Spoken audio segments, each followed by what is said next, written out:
मध्य प्रदेश के शहर उज्जैन का नाम तो हर किसी ने सुना होगा। अपनी धार्मिक मान्यताओं के लिए मशहूर ये शहर पूरी दुनिया में दो चीजों के लिए सबसे ज्यादा जाना जाता है। पहला, यहाँ स्थित बाबा महाकाल का मंदिर और दूसरा यहाँ होने वाला कुंभ। प्राचीन नगरी उज्जैन में मौजूद महाकाल मंदिर भगवान शिव के 12 ज्योतिर्लिंगों में से है। कालों के काल बाबा महाकाल के इस मंदिर के दर्शन करने दूर दूर से हर साल लाखों की संख्या में भक्त यहाँ पहुँचते हैं। भगवान शिव के इस स्वरूप का वर्णन शिव पुराण में भी विस्तार से मिलता है। हम सभी ने भगवान शिव के इस मंदिर की पौराणिक कथा तो कई बार सुनी होगी, लेकिन वैज्ञानिक महत्व शायद ही आप जानते होंगे। अगर आप आने वाले दिनों में बाबा महाकाल की नगरी उज्जैन जाने का मन बना रहे हैं, तो आज हम आपको इस मंदिर और इसके नाम से जुड़ा दिलचस्प इतिहास बताने जा रहे हैं। अब ये तो हम सभी ने बचपन से पढ़ा है कि हमारी पृथ्वी गोलाकार है, लेकिन जब भी बात इसके केंद्र बिंदु की आती है तो लोग अक्सर सोच में पड़ जाते हैं। ऐसे में अगर हम आपसे ये कहें कि मध्य प्रदेश का शहर उज्जैन ही पृथ्वी का केंद्र बिंदु है, तो क्या आप इस पर यकीन करेंगे? दरअसल ऐसा हम नहीं बल्कि खुद खगोल शास्त्री मानते हैं। खगोल शास्त्रियों के मुताबिक मध्य प्रदेश का ये प्राचीन शहर धरती और आकाश के बीच में स्थित है। यहाँ तक कि शास्त्रों में भी उज्जैन को देश का नाभि स्थल बताया गया है। वराह पुराण में भी उज्जैन नगरी को शरीर का नाभि स्थल और बाबा महाकालेश्वर को इसका देवता कहा गया है। आपको बता दें कि भोलेनाथ की नगरी उज्जैन हमेशा से ही काल गणना के लिए बेहद उपयोगी एवं महत्वपूर्ण मानी जाती रही है। देश के नक्शे में ये शहर 23.9 डिग्री उत्तर अक्षांश एवं 74.75 अंश पूर्व रेखांश पर स्थित है। इतना ही नहीं, खुद ऋषि मुनि भी ये मानते आए हैं कि उज्जैन शून्य रेखांश पर स्थित है। कर्क रेखा भी इस शहर के ऊपर से गुजरती है। इसके अलावा उज्जैन ही वो शहर है जहां कर्क रेखा और प्रधान मध्याह्न रेखा एक दूसरे को काटती है। इस प्राचीन नगरी उज्जैन को इन्हीं विशेषताओं को ध्यान में रख काल गणना, पंचांग निर्माण और साधना के लिए इसको सर्वश्रेष्ठ माना गया है। यही वजह है कि प्राचीन समय में ज्योतिषाचार्य यहीं से भारत की काल गणना करते आए हैं। काल की गणना की वजह से ही यहाँ के आराध्य भगवान शिव को महाकाल के नाम से जाना जाता है। गौरतलब है कि उज्जैन स्थित महाकाल मंदिर का पौराणिक महत्व भी है। इस मंदिर को लेकर ऐसी मान्यता है कि भगवान शिव ने यहाँ दूषण नामक राक्षस का वध कर अपने भक्तों की रक्षा की थी, जिसके बाद भक्तों के निवेदन के बाद भोलेनाथ यहाँ विराजमान हुए। ये मंदिर भगवान शिव के 12 ज्योतिर्लिंगों में से तीसरा ज्योतिर्लिंग है।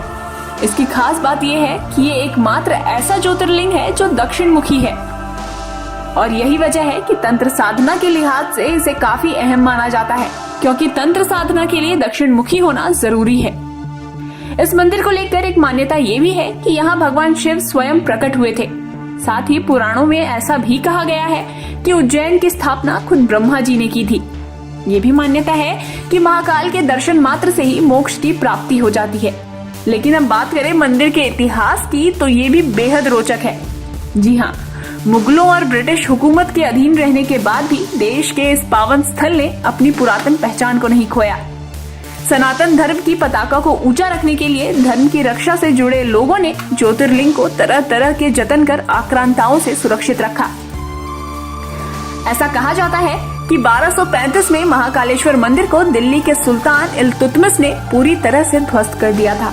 आक्रमण के दौर में महाकाल मंदिर के गर्भगृह में स्थित स्वयंभू ज्योतिर्लिंग को आक्रांताओं से सुरक्षित बचाने के लिए करीब 550 वर्षों तक पास में ही बने एक कुएं में रखा गया था। औरंगजेब ने मंदिर के अवशेषों से एक मस्जिद का निर्माण करा दिया था। वहीं मंदिर टूटने के बाद करीब 500 वर्षों से अधिक समय तक महाकाल का मंदिर जीर्ण शीर्ण अवस्था में रहा और ध्वस्त मंदिर में ही महादेव की पूजा आराधना की जाती थी। लेकिन जब कई वर्षों बाद 22 नवंबर 1728 में मराठा शूरवीर राणोजी राव सिंधिया ने मुगलों को परास्त किया, तो उन्होंने मंदिर तोड़कर बनाई गई उस मस्जिद को गिराया और 1732 में उज्जैन में फिर से मंदिर का निर्माण कराकर ज्योतिर्लिंग की स्थापना की। राणोजी ने ही बाबा महाकाल ज्योतिर्लिंग को कोटि तीर्थ कुंड से बाहर निकलवाया था और महाकाल मंदिर का पुनः निर्माण करवाया था। इसके बाद राणोजी ने ही 500 सालों से बंद सिंहस्थ आयोजन को भी दोबारा शुरू करवाया। दरअसल सिंहस्थ का संबंध सिंह राशि से है। जब सिंह राशि में बृहस्पति और मेष राशि में सूर्य का प्रवेश होता है, तो उज्जैन में कुंभ का आयोजन होता है, जिसे सिंहस्थ के नाम से जाना जाता है। उज्जैन में होने वाले कुंभ मेले को ही सिंहस्थ कहा जाता है। वहीं आपको ये भी बता दें कि महाकवि कालिदास के ग्रंथ मेघदूत में महाकाल मंदिर की संध्या आरती का जिक्र मिलता है। साथ ही इस ग्रंथ में महाकाल वन की कल्पना भी की गई है। कहा जाता है कि अवंतिकापुर के राजा विक्रमादित्य महाकाल के भक्त थे और भगवान शिव के ही आशीर्वाद से उन्होंने यहाँ करीब 132 सालों तक शासन किया। प्राचीन काल में राजा विक्रमादित्य ने हिंदुओं के लिए एक ऐतिहासिक कैलेंडर विक्रम संवत का निर्माण कराया था, जो वर्तमान में एक प्रचलित हिंदू पंचांग है। इसी पंचांग के आधार पर भारत के उत्तरी, पश्चिमी और मध्य भाग में व्रत त्योहार मनाए जाते हैं। इतना ही नहीं, इस संवत को नेपाल में भी मान्यता मिली हुई है।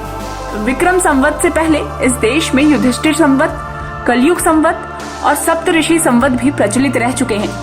कहा जाता है कि उज्जैन के तत्कालीन राजा विक्रमादित्य ने महाकाल मंदिर का विस्तार कराया था। उन्होंने मंदिर परिसर में धर्म सभा बनवाई, जहां से वो न्याय किया करते थे। राजा विक्रमादित्य ने कई प्रकार की प्रतिमाओं का निर्माण भी करवाया था। वहीं 7वीं शताब्दी के वान भट्ट के कादम्बरी में महाकाल मंदिर का विस्तार से वर्णन किया गया है। 11वीं शताब्दी में राजा भोज ने देश के कई मंदिरों का निर्माण करवाया था, जिनमें महाकाल मंदिर भी शामिल रहा। उन्होंने महाकाल मंदिर के शिखर को पहले से भी ऊंचा करवाया था। वहीं राजस्थान के राजा जयसिंह द्वितीय ने 1280 में महाकाल के शिखर के शिलालेख पर सोने की परत चढ़वाई थी। साथ ही उन्होंने कोटि तीर्थ का भी निर्माण करवाया था। वहीं 1300 ईस्वी में रणथंभौर के राजा हमीर शिप्रा नदी में स्नान के बाद बाबा महाकाल के दर्शन करने पहुंचे थे। उन्होंने महाकाल मंदिर की जीर्ण शीर्ण अवस्था देखकर इसका विस्तार कराया। 1700वीं शताब्दी में मेवाड़ के राजा जगत सिंह ने उज्जैन की तीर्थ यात्रा की और यहाँ कई निर्माण कार्य करवाए। साथ ही आपको ये भी बता दें कि हिंदू धर्म में उज्जैन शहर का अपना अलग महत्व है। ये प्राचीन धार्मिक नगरी देश के 51 शक्तिपीठों और 4 कुंभ स्थलों में से एक है। यहाँ हर 12 साल में पूर्ण कुंभ तथा हर 6 साल में अर्ध कुंभ मेला लगता है। अब बात करते हैं इस मंदिर की सबसे खास चीज के बारे में, जो है उज्जैन के महाकाल मंदिर में होने वाली भस्म आरती। जी हाँ, ये भस्म आरती ब्रह्म मुहूर्त में भगवान शिव को जगाने के लिए की जाती है। एक पौराणिक कथा भी इस संबंध में जुड़ी हुई है, जिसके मुताबिक उज्जैन में पहले राजा चंद्रसेन का शासन था। वहाँ दूषण नामक राक्षस ने आक्रमण कर दिया था। दैत्य के इस आक्रमण से महाकाल ने भक्तों की रक्षा की थी। इसके पश्चात राक्षस की राख से अपना श्रृंगार किया और सदैव के लिए वहाँ बस गए। तभी से भस्म आरती उज्जैन में किए जाने की प्रथा आ रही है। क्या आप भी जानना चाहते हैं अपने आसपास की छोटी और बड़ी खबरों को? क्या आप भी जानना चाहते हैं देश विदेश से जुड़े हर एक मुद्दे को? क्या आप भी जानना चाहते हैं राजनीति की हलचल को? क्या आप भी जानना चाहते हैं स्पोर्ट्स से जुड़े हर एक अपडेट्स को? क्या आप भी जानना चाहते हैं कि आपका राशिफल क्या कहता है? तो बिना किसी देरी के दैनिक खबर लाइव को सब्सक्राइब करें, साथ ही बेल आइकन भी दबाएं ताकि वीडियो के लेटेस्ट अपडेट्स तुरंत मिल सके। जी हाँ, बिल्कुल तुरंत।